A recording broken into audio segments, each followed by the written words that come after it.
This is American Government Fall 2020, Wednesday, September 16th, and we are continuing with our intensive review of the Constitution. Remember that most of the questions, the preparation and review questions, you have to do for yourself. Um, I'm providing a general overview of the Constitution. That was Monday. And today I'm going to talk about the specific layout and structure and many of the issues in the first three articles of the Constitution, the core structural articles that set up the new institutions of national government.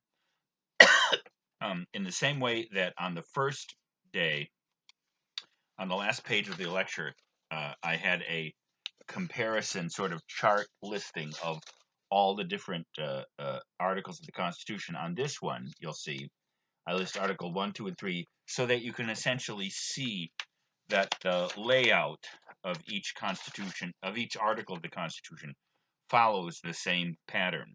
On Friday, we'll conclude our discussion of the Constitution with a discussion of the amendments. How many amendments there are, what did they change in the Constitution, and how should you think about them and help to prepare to learn them. Now, as I said, I'm not specifically answering most of the preparation and review questions that I passed out. These are questions that you should be able to answer, and you shouldn't go to a website or look the answers or Google the answers. The answers are found by and large, but not simply in the text of the Constitution. Again, there are a couple of questions, both related to the material I talked about on Monday and the material today, where you would have to know some historical background.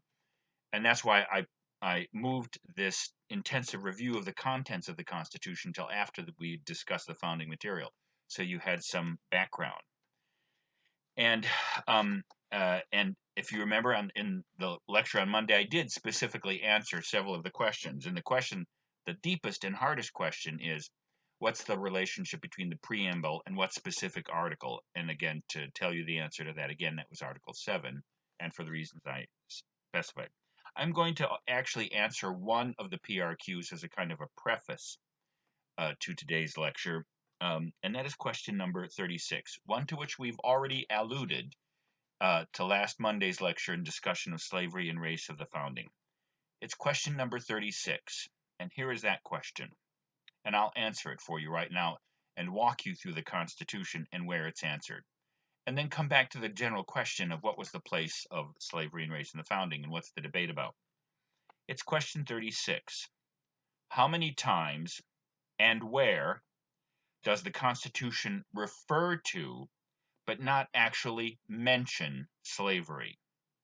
Where and when does the Constitution actually mention slavery? Now, this, as you're going to see, you have to answer this with respect to the amendments. Let's take the latter part of that question first. Where does the Constitution actually, for the first time, refer to and actually mention the word slave or slavery? It's in the 13th Amendment, when slavery is abolished. So the original Constitution does not mention slave or slavery until it's actually abolished in the 13th Amendment, slavery and involuntary servitude. And we'll talk about the 13th Amendment on Friday. So I'm going to answer the question where and when, because the full answer to this question requires you to know all of this material. So let's walk you through the three places and why the Constitution refers to but does not mention slavery. The first one, which we've already discussed, and this is the provision of the Constitution that Madison is defining and discussing and defending, I should say, in Federalist 54, the famous 3/5 clause.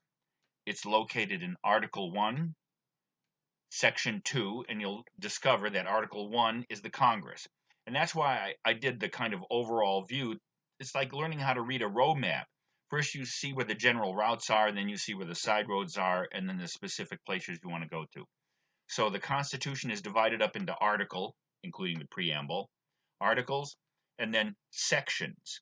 Article 1 has 10 sections, Article 2 has 4 sections, Article 3 has 3 sections, and Article 4, as you'll see, has 4 sections. So the subdivision of the section is the clause. So when you're referring to a clause of the Constitution or a specific part, it's Article 1, and as you're going to see, Section 2, Clause 3. Now, you're going to discover that each of the three articles has a basic layout. And you're going to see it's declarational, structural, procedural, and limiting. And even though the issues in each major article are quite different from each other, and Article 1 is the longest article of the Constitution, um, um, all three articles follow that same basic procedure, as I'll stipulate when I come back to the first page of the notes. So let's deal with how the Constitution refers to but does not mention slavery. Article 1, Section 2, Clause 3. Section 2 has to deal with the House of Representatives and its unique structure and powers. Article 1, Section 3, you'll see, has to do with the Senate. So this is Article 1, Section 2, the House of Representatives, Clause 3. Let me read it and then talk about some of the issues in it.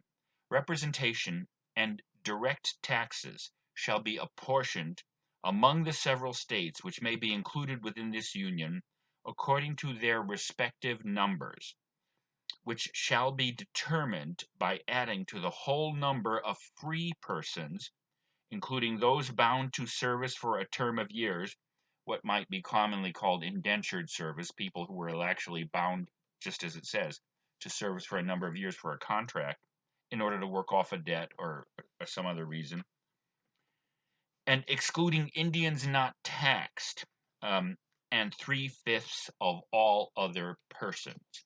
Now, the first thing to note is that each of the times when the Constitution refers to slaves, it calls them persons. This is critical. This supports the idea in Federalist 54 that Madison, in the mouth of his Southern brother, was having his Southern brother admit that African Americans were in fact persons, and so that's critical because this issue, as we'll see, Nicole Hannah Jones argued that this was the hypocrisy, and the framers trying to hide slavery. There's a different explanation of this, which was actually the basis of Abraham Lincoln's understanding of slavery, and I think actually the framers' understanding.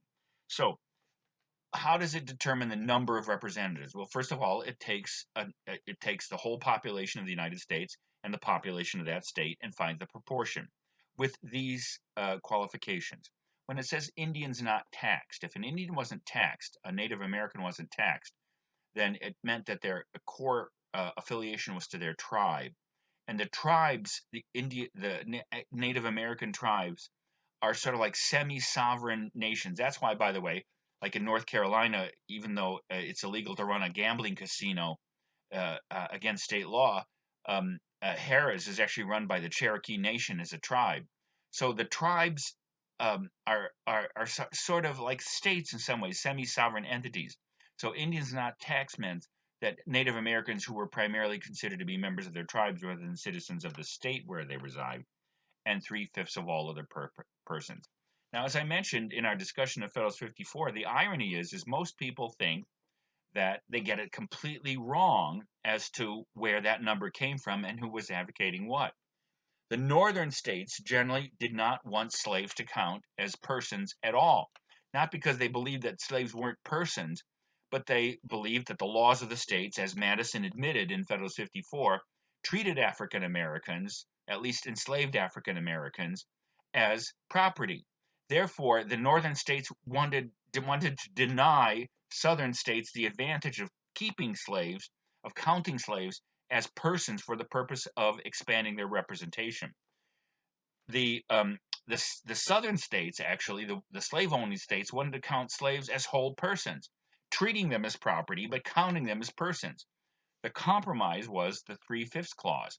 So it doesn't mean that the founders, as John Hope Franklin, a great historian, but otherwise was mistaken in this respect, didn't consider African Americans to be 3/5 of a human being. The struggle was how to count that portion of the population for purposes of representation. So the 3/5 compromise does tilt towards a 3/5 of a whole person, which gave some advantage to the southern states, but it deprived them of the ability to treat slaves as property while calling them persons. So in some ways, that's the difficulty of that clause. The second part of the Constitution that refers to but does not mention slavery is Article 1, Section 9. Now you're going to learn when we go back and do the overall structure of Article 1 that Article 1, Section 8 is the specific declaring of Congress's powers. The 18 clauses of Article 1, Section 8 declare the specific powers that Congress may act. And then the last two sections of Article 1 are limiting sections. Article 1, Section 9 puts limits on Congress's power. Article 1, Section 10 puts limits on states' power. Now, we'll see when we come back to these portions of Article 1, some limitations are common to both states and the national government, such as no bill of attainder or ex post facto laws or titles of nobility. Both the national government, the National Congress, and state legislatures are legislatively prohibited by Articles 9, Section 9 and 10 from those activities. Article 1, Section 9 also limits Congress's power in terms of the power of the states for certain purposes, and Article 1, Section 10 puts limits on states' power for purposes of national purposes, like states can't coin money as they could under the Articles of Confederation. So what is the clause in question? Article 1, Section 9, the limits on Congress's power, Clause 1, the migration or importation of such persons as any of the states now existing shall think proper to admit, shall not be prohibited by the Congress prior to the year 1808, but a tax or duty may be imposed on such importation not exceeding $10 for each person.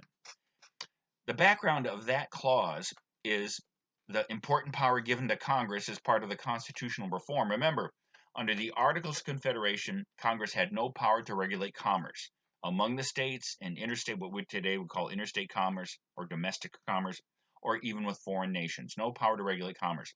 That is ended by Article 1, Section 8, which we'll see in a little bit, which gives Congress the power to regulate commerce. So this limit puts an exception on Congress's general power to regulate commerce with other nations by saying, and notice how clumsily the word that you should learn here, and the word that Abraham Lincoln used, was not that this was hypocrisy, as Hannah Nicole Jones argues, but it was circumlocution. The word circumlocution comes from the Latin prefix circum, which means around, and locution means speaking of. So a circumlocution in English is a roundabout way of speaking about something. Something of avoid talking openly about something when you want to mention something. And there's no question that the 3/5 clause that we read earlier, this clause, the migration and importation clause, and the fugitive slave clause are circumlocutions. It's clear they're difficult English. It's clumsy English if you're a native speaker of English. And in some ways, the whole point that Abraham Lincoln made was, one, it admits that Congress, after 20 years, presuming that the Constitution would be ratified in 1788, would have the power then to outlaw the slave catch. And indeed, in 1808, that was the first act that Congress passed in that session of Congress. So rather than say you can't import slaves, it says the migration and importations as such persons as any of the states now existing. It carefully defines and limits the states that may claim unfettered power to import, to carry on the slave trade. But again, as Lincoln would argue, the critical thing is slaves are referred to as persons here. The next place that the Constitution, the third place, is in Article 4, which is the general relations between the semi-sovereign states within the constitutional system, and Section 2, responsibilities of the states to each other. Again, we talked about Article 4 and its overall structure on Monday's lecture, but let me just remind you. The first section is called the comity clause, which I mentioned to define. This is not comedy like laughing. It's comity like mutual recognition of the authority of each other. So full faith and credit shall be given in each state to the public acts, records, and proceedings of either state. That's why, even though I have a driver's license in South Carolina and I live in North Carolina, my driver's license is good. If you get married in one state and move to another state, your marital license is good. And generally speaking, the semi-sovereign states are required to treat the public acts and records and documents of each other as official, as if they were their own documents. Then in Section 2, um, the responsibilities. The citizens of each state shall be entitled to all privileges and immunities of citizens in several states. This is a controversial clause. It's general. It's hard to understand. It's actually a quote from Article 4 of the Articles of Confederation. What it means is even though the states were sovereign in under the Articles, the designers of the Articles wanted to make sure there was a kind of a floor of national citizenship. That if you moved from New York to Pennsylvania, you could still, just like a native of Pennsylvania, buy property and sue people. In other words, generally speaking, this part is called the Privileges and Immunities Clause, which is imported later on in Article in the 14th Amendment, says that the members of each state are basically entitled to move freely from state to state and have the rights as native-born states citizens in each state. We'll see that it was a defect of the original Constitution that it didn't fully define what a citizen of the United States was, and we'll see that's what was the issue in Dred Scott, as we saw, whether or not Dred Scott had actually become a citizen of the United States when his master took him to Illinois or to the Minnesota Territory. And as we'll also see, the 14th Amendment overturned that decision of the Supreme Court, and for the first time, as we'll see on Friday, defines national citizenship. So, a person charged in any state who runs with treason or felony and escapes to another state has to be returned. That's the extradition clause. We have that by treaty with many nations in the world under Interpol and etc. And that's why Julian Assange, in some ways, is being held in a British court for possible repatriation or to the United States to face charges of treason. Now, the clause that we're talking about is Article 4, Section 2, Clause 3. No person held to service or labor in one state, under the laws thereof, escaping into another, shall, in consequence of any law or regulation therein, be discharged from such service or labor, but shall be delivered up on claim of the party to whom such service or labor may be due. If I were grading for fluidity of expression or clarity of expression, I'd give this clause a C-. And if I could see red, I'm colorblind, I'd mark it with a red pen. This is very clumsily written. Now again, it's circumlocucious. It's clearly saying a slave that runs away has to be returned to the master in the original state. Why didn't they just say that? I follow Lincoln's interpretation, which argues that these three clauses that refer to but don't mention slavery until it's abolished in the 13th Amendment are like scaffolding. The framers were trying to set up the Constitution and a national republic. The question of slavery obviously raised the question of the humanity of the African American slaves in the southern states and the states that still had slaves.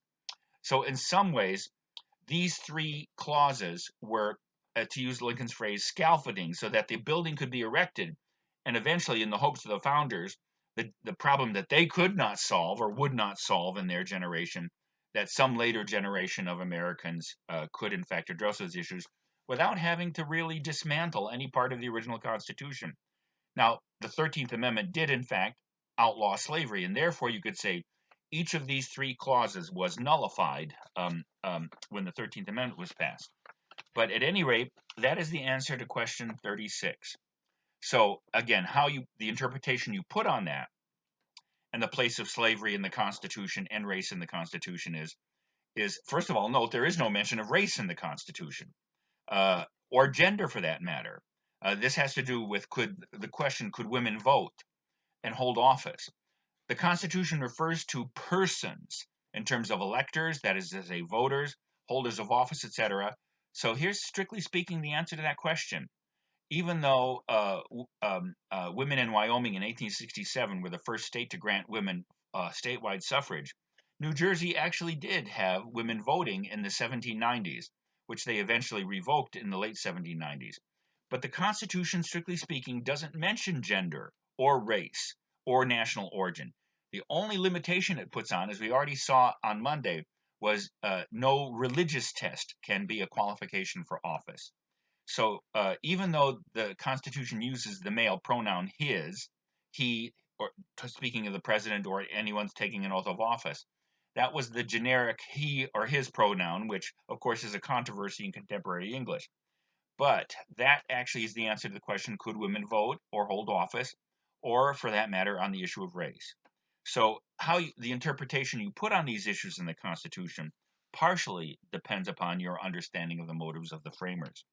Now, let's turn to the general structure of each of these three articles, and then so you can see how they work out. If you go back to the first page of the notes, the basic layout of Articles 1, 2, and 3. First of all, there is a vesting clause. Article 1, Section 1, Article 2, Section 1, Article 3, Section 1 are called the vesting clauses. Then, so as you'll see, the purpose of that is declarational, to declare the core purpose and function of that branch of government. Legislative in the case of Article 1 in Congress, executive, etc. The next thing the Constitution does in each of these three articles is turn to structural issues. Bicameralism in Article 1, Section 1, the single-person executive in Article 1, Section 2, the hierarchical judiciary. And then literally in Sections 2 and 3 of Article 1, it turns to the structure of Congress. Qualifications for the House, 25 years, 7 years as citizen, and residing in the state. For the Senate, in Section 3, 9 years a citizen, live in the state, and be 30 years old. For the presidency, in Article 1, and Article 2, Section 1, 35 years old, a native-born citizen, and having had to live in the United States 14 years prior to election. The president is the only office under the Constitution that requires natural birth.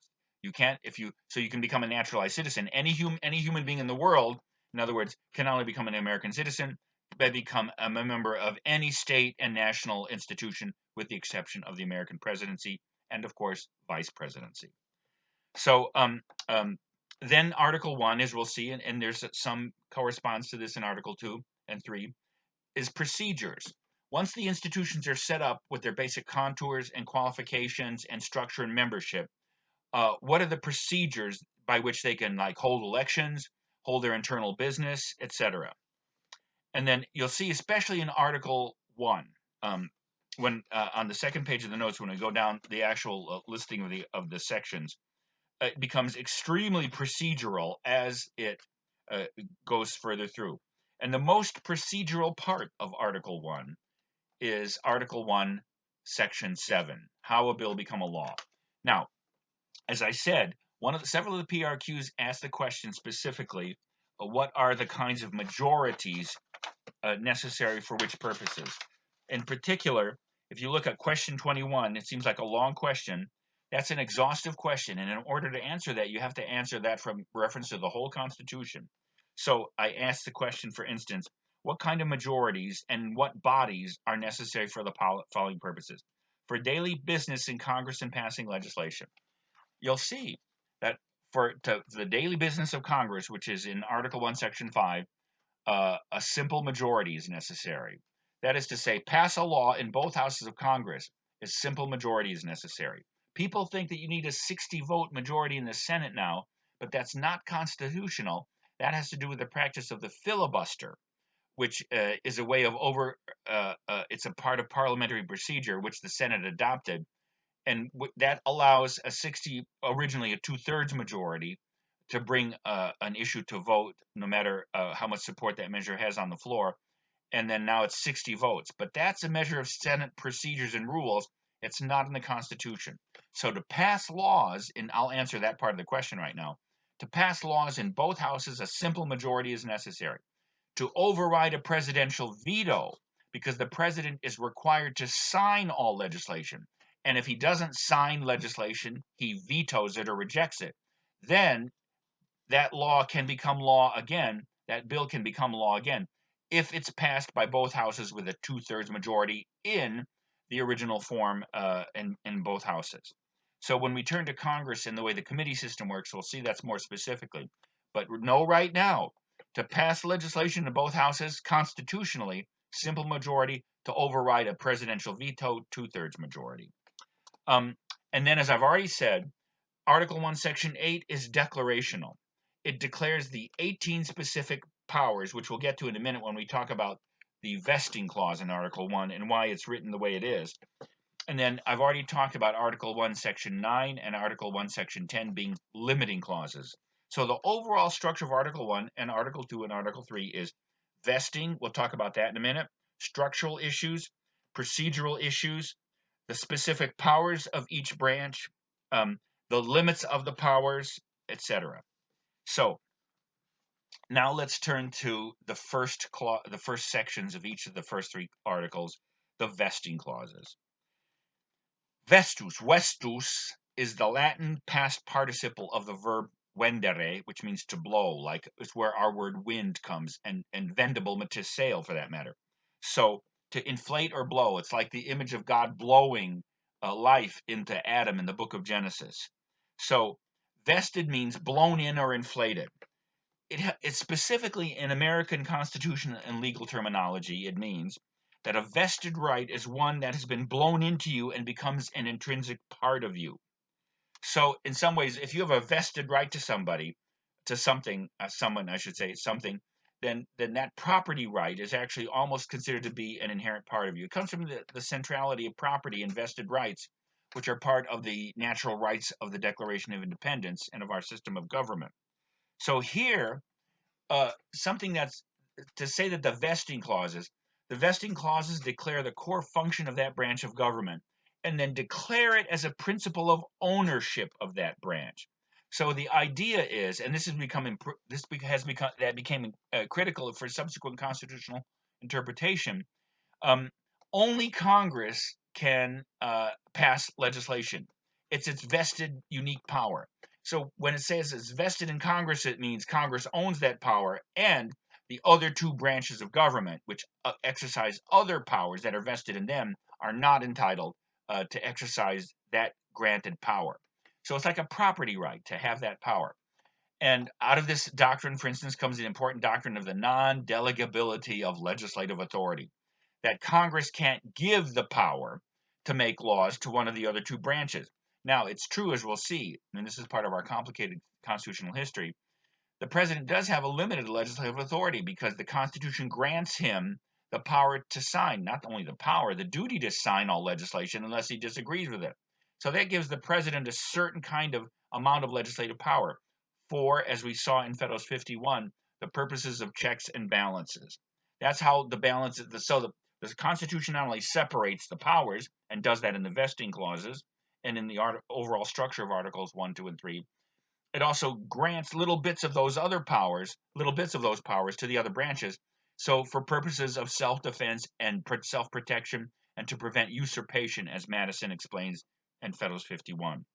So, um, so aside from the structural issues that then follow from each vesting clause, like bicameral Congress, the House and Senate, and the single-person presidency and the hierarchical judiciary, there is a unique issue that has to do with the actual wording of the vesting clauses between Articles 1, 2, and 3. And here it is. Article 1, Section 1 says, all legislative powers, with the plural, the S, herein granted. Now, part of that has to do with the odd federal structure of the Union. The Constitution takes some legislative powers and grants them to Congress. And as we'll see when we come to the amendments, the 10th Amendment, all the legislative powers not granted to Congress on the national level are then left to the states. This is the doctrine of what's called enumerated powers. Enumeration means to list, and we're going to talk about this issue in a couple of weeks with the great court case McCulloch v. Maryland. So all of Congress' powers are listed because the others are left to the states, but there's an interesting issue of interpretation that rises here. Clearly, it means if something is enumerated, if I give you a list to go shopping and I say buy milk, bread, and butter, it not only tells you what to buy, an enumeration tells you what not to buy.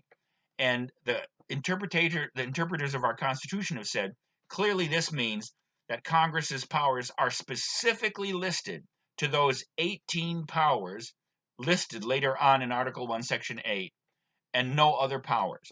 Now, why does this affect the other two branches?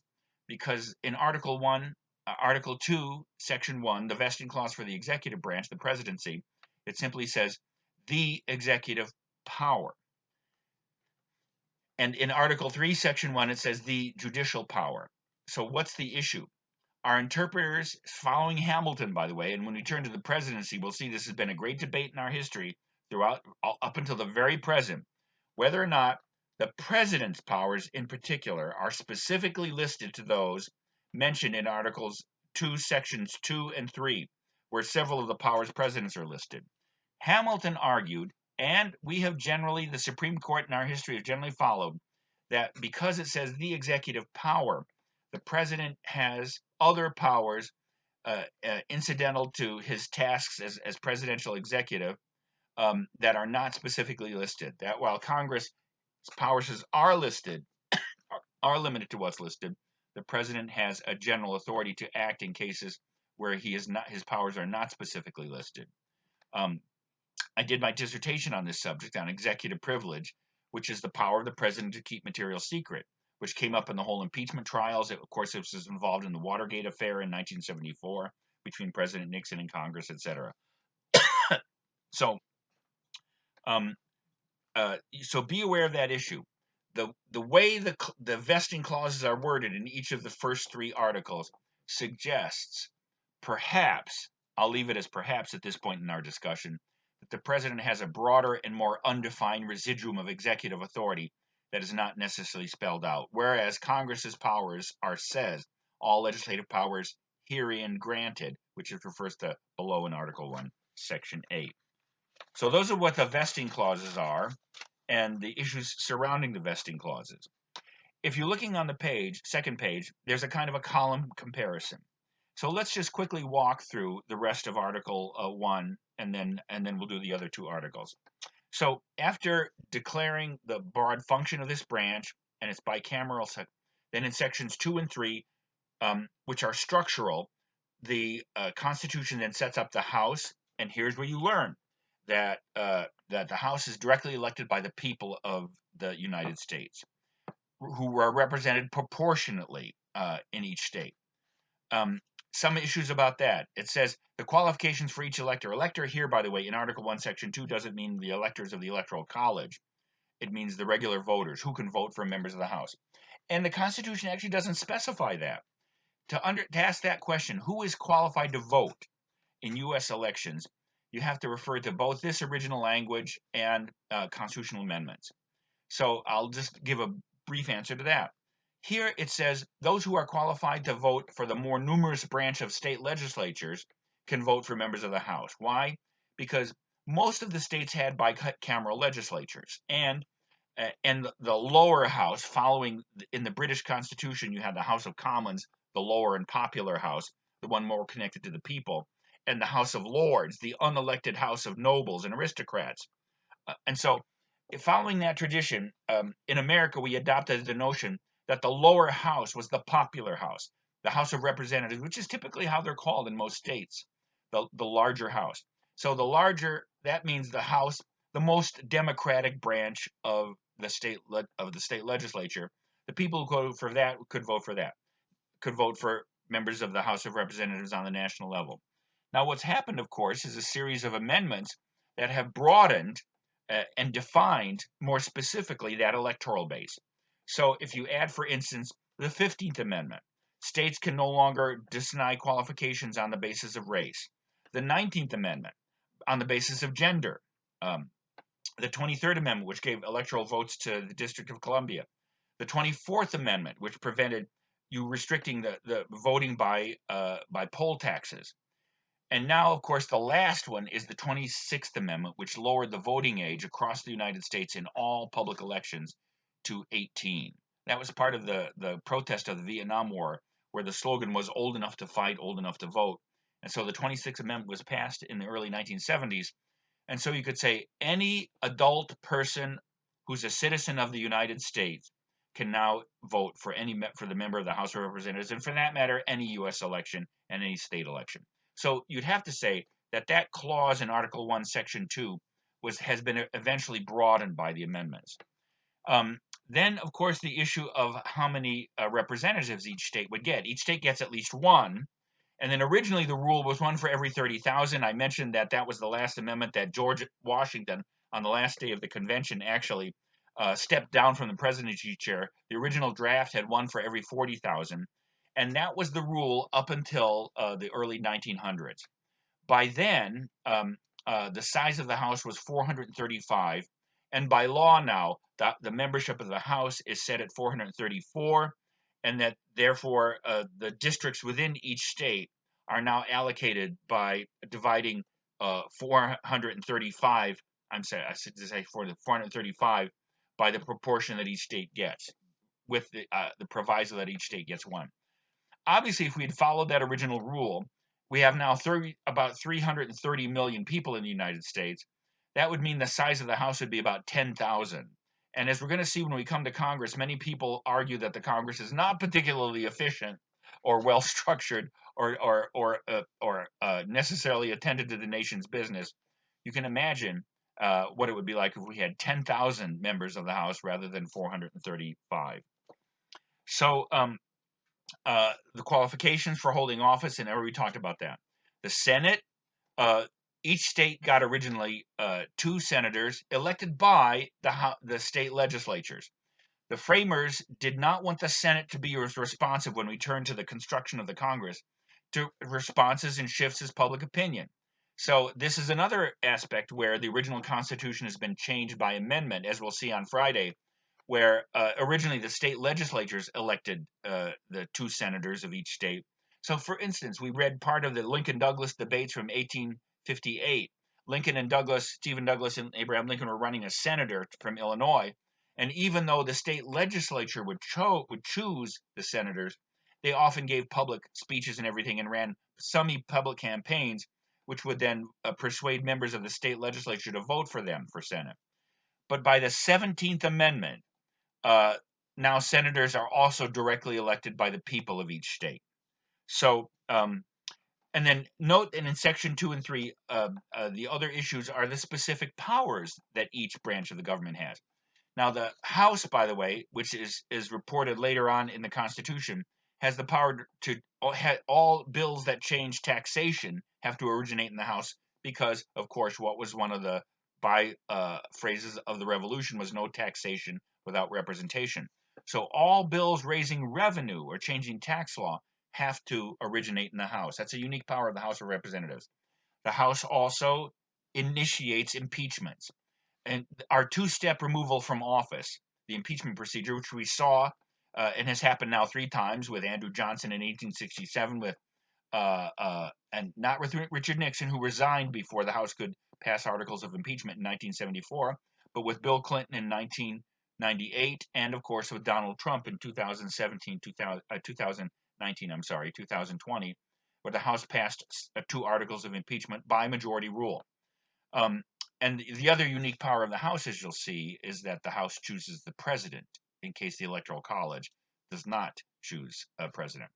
So the unique powers of the Senate, as you're going to see in Article 1, Article 2, Section 2, the Senate ratifies treaties. That's a unique power of the Senate we'll come back to. But here, the Senate tries all impeachments. And note, it takes 2/3 of vote. It takes a supermajority to convict a person of an impeachable offense and remove that person from office, either in the executive or the legislative branch. And when the president is being impeached, as we saw this last January, the Chief Justice of the Supreme Court presides over the Senate as a judicial body, with each senator on oath. So let's move on to sections 4 and 5, which are essentially some structural procedural. Each House judges the qualifications of its members and can pass laws regulating elections, although most of our elections are still run by in the states. That's becoming controversial because of the whole question of mail-in ballots and whether or not there'll be tumult and disorder in our elections this November because of the polarization of our politics. But technically, Congress can solve all those by passing legislation regulating their places of elections and etc. And each House then runs its own business in Section 5. It can punish members. It can expel members. Another 2/3 vote for either member of the House to expel a member and punish it by expulsion. It takes a 2/3 vote, and each House also keeps a journal of its records with such exceptions as may be deemed necessary to be kept secret. Section 6 is somewhat structural procedural in that it stipulates several privileges that members of the Congress receive. First of all, they receive a salary, and that's set by law. And the 27th Amendment, as you'll see, affected that when we turn to that on Friday. And they are exempt from arrest, except for breach of the peace and treason, on their way or from a session. That has to do with the fact that in the British Constitution, the Crown would often round up enemies who would vote against the Crown's measures by preventing them from attending Parliament. So members of the House and Senate can't be arrested except for a breach of breach of peace and treason. And then the other thing is they can't be held accountable in any other place for anything they say in a session of Congress.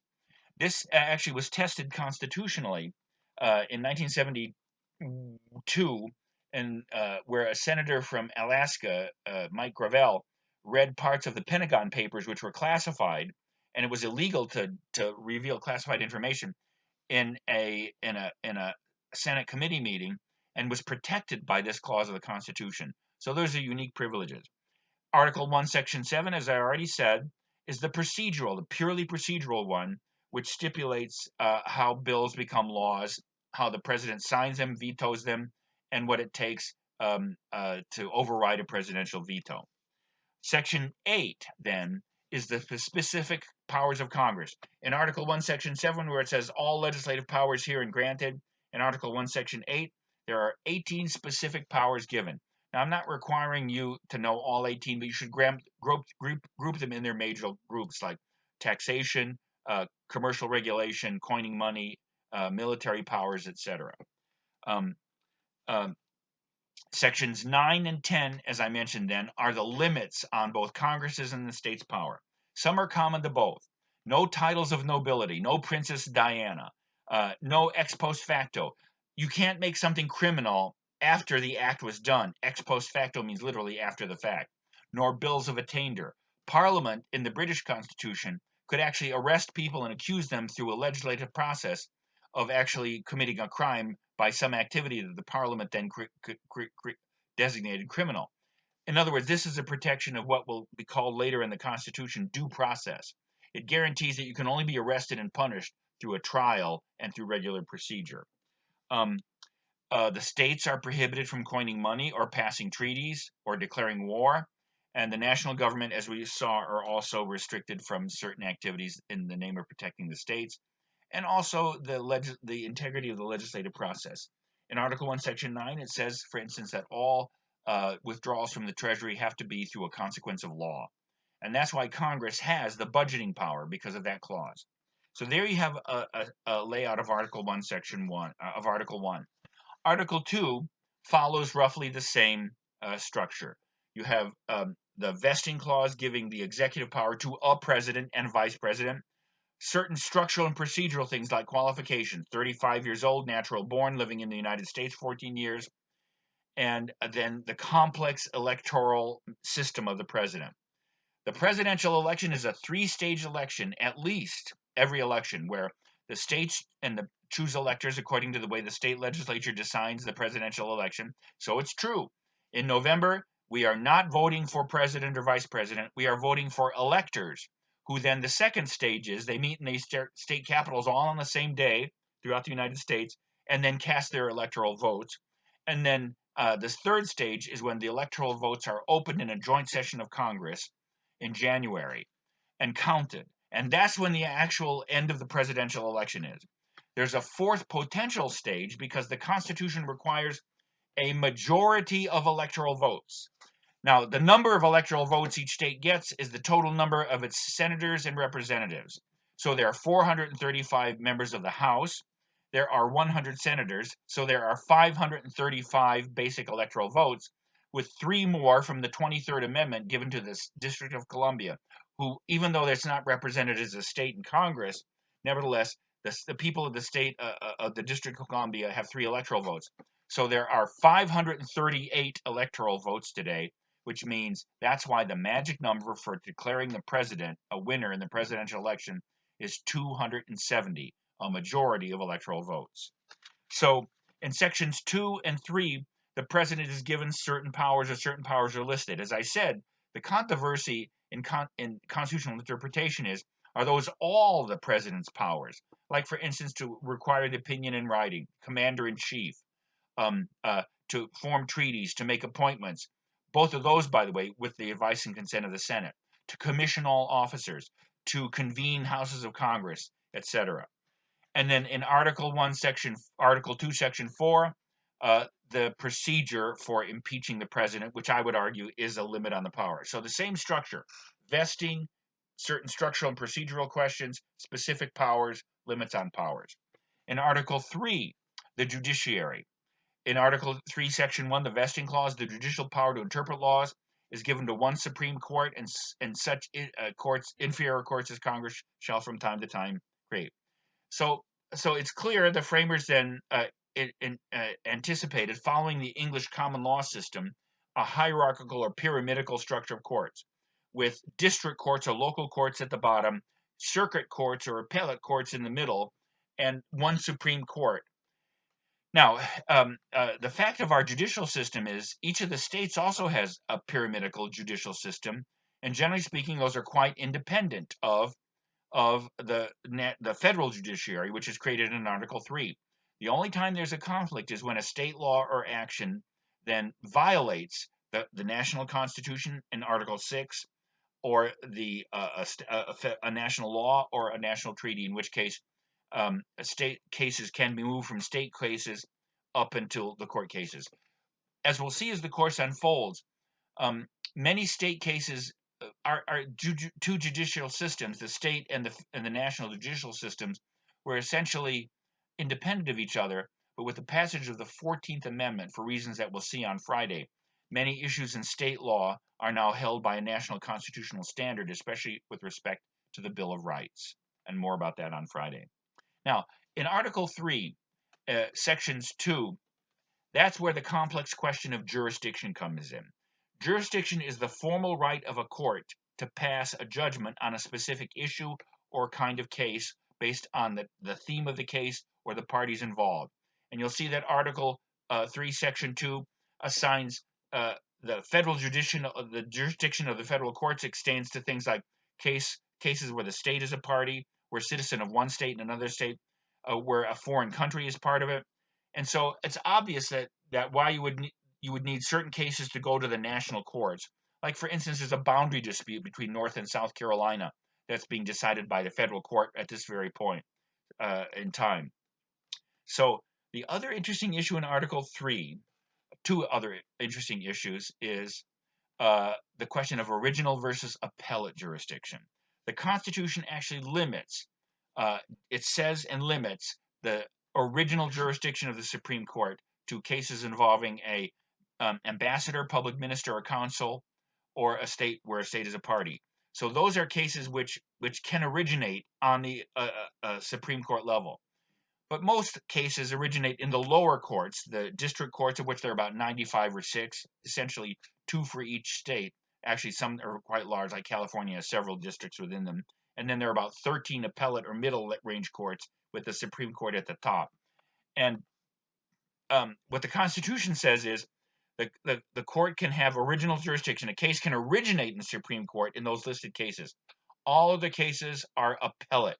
In other words, what the Constitution says is almost everything in the Supreme Court is going to be appealed up from lower courts, and Congress defines and structures that appellate jurisdiction, how cases are appealed up to the Supreme Court.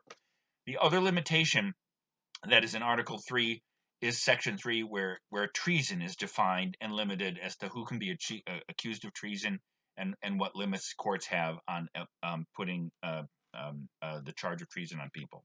So there you have a layout of the internal structure of each of the 3 original articles of the Constitution, the structural ones that set up the essential government of the United States.